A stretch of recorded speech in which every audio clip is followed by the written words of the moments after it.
दासी दान विधि। भगवान श्री कृष्ण कहते हैं, महाराज, अब मैं भक्ति और स्नेह से दासी दान की विधि बता रहा हूँ। चारों आश्रमों में गृहस्थ आश्रम श्रेष्ठ है। इसमें गृह ही मुख्य है।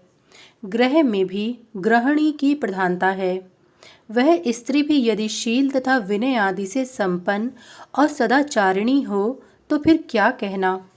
जिस घर में स्त्रियों का आदर सत्कार होता है वहाँ देवगण आनंद मग्न होकर निवास करते हैं, और जहाँ इनका अनादर होता है वह घर नष्ट हो जाता है। अपमानित नारी जिस घर को शाप दे देती है वह घर मानो कृत्या के द्वारा शीघ्र ही पराभव को प्राप्त हो जाता है।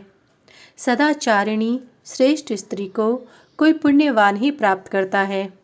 जिस घर में सुवर्ण श्रेष्ठ दासी अन्न बालक और दही दूध आदि गव्य पदार्थ न हो उस घर को साक्षात नरक ही जानना चाहिए।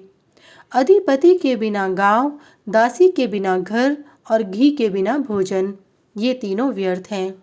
जिस घर में दासियां सत्कृत होती हैं वहाँ साक्षात कमल हस्ता लक्ष्मी का वास होता है।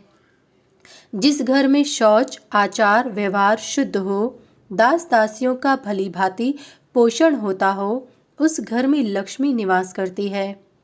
जिसकी बुद्धि धर्म में लगी हुई है उसका चित्त कभी आकुल नहीं होता।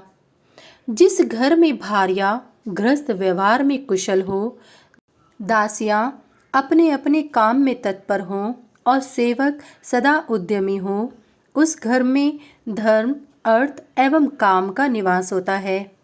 वेदों में कहा गया है कि जो स्वयं को प्रिय हो उन पदार्थों का ही दान देना चाहिए।